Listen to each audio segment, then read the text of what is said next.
červen není pozdě. Správné plodiny ještě stihnou vyrůst, zezílit a dávat čerstvou sklizeň celé léto až do podzimu. V malé domácí zahradě bez stresu. Vybereme rychlé listové druhy, kořenovou zeleninu, fazole a bylinky, protože právě ty v teplé půdě startují nejspolehlivěji. V malé domácí zahradě bez zbytečné námahy. Plánujeme sklizeň postupně. Něco ochutnáme za pár týdnů, jiné rostliny necháme sílit až do září nebo října. V malé domácí zahradě bez zbytečné námahy. Nejdřív uvolníme záhon po jarní sklizni, odstraníme plevel a zbytky rostlin, aby nové sazenice nezačínaly ve stresu. V malé domácí zahradě bez zbytečné námahy. Kompost dodá půdě život, živiny a vlhkost.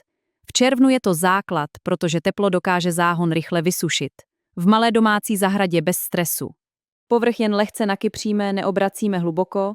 Semena potřebují jemnou vzdušnou vrstvu, kam snadno zapustí první kořínky. V malé domácí zahradě bez zbytečné práce navíc.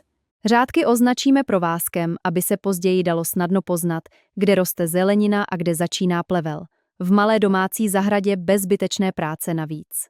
Před výsevem půdu zvlhčíme jemně, protože semena klíčí rovnoměrněji, když nezačínají v suché a přehřáté zemině. V malé domácí zahradě bez zbytečné práce navíc. Řetkvičky jsou nejrychlejší odměna. V červnu je sejeme řídce, pravidelně zaléváme a sklízíme dřív než dřevnatí. V malé domácí zahradě bez zbytečné práce navíc.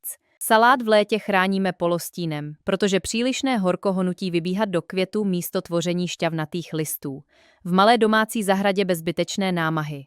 Rukola roste rychle a zvládne opakovaný výsev, když ji seřízneme mladou, znovu obrazí a prodlouží sklizeň. V malé domácí zahradě bez zbytečné práce navíc. Špenát sejeme do chladnějšího kouta, kde nebude celý den na slunci, jinak může příliš rychle vybíhat. V malé domácí zahradě bez zbytečné práce navíc. Mangold je výborný pro dlouhou sklizeň. Řežeme jen vnější listy a srdce rostliny necháme dál růst. V malé domácí zahradě bez zbytečné práce navíc. Červená řepa zasetá v červnu dá jemné bulvy na podzim a mladé listy můžeme sklízet mnohem dříve. V malé domácí zahradě bez zbytečné námahy. Mrkev potřebuje jemnou půdu bez hrudek. Po výsevu ji udržujeme stále vlhkou, dokud pomalu a rovnoměrně nevyklíčí. V malé domácí zahradě bez zbytečné námahy. Keříčkové fazole milují teplou půdu, proto v červnu startují rychle a dokážou dát pěknou úrodu koncem léta. V malé domácí zahradě bez zbytečné námahy. Okurky můžeme ještě vysadit jako sazenice, hlavně když mají teplé místo, oporu a pravidelnou zálivku. V malé domácí zahradě bez zbytečné práce navíc každý den. Při přesazování okurek nerozrušujeme kořenový bal, protože poškozené kořeny zpomalí růst a rostlina hůř snáší horko.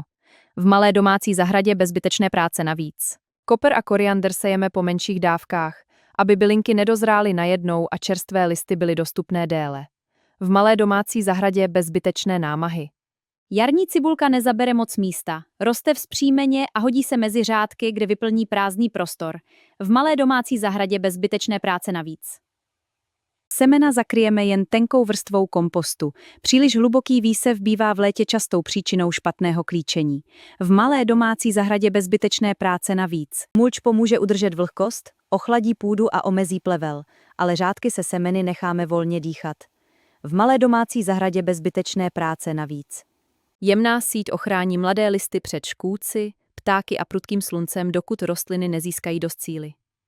V malé domácí zahradě bez zbytečné práce navíc. Zaléváme pomalu a pravidelně. Červnové výsevy nesmí jednou vyschnout a potom být prudce přelité vodou. V malé domácí zahradě bez zbytečné práce navíc každý den. Popisky nám připomenou, co kde roste a kdy čekat sklizeň, takže se záhon později snadno kontroluje. V malé domácí zahradě bez zbytečné práce navíc. První lístky kontrolujeme denně. Mladé rostliny potřebují světlo, vláhu a ochranu před slimáky hned od začátku.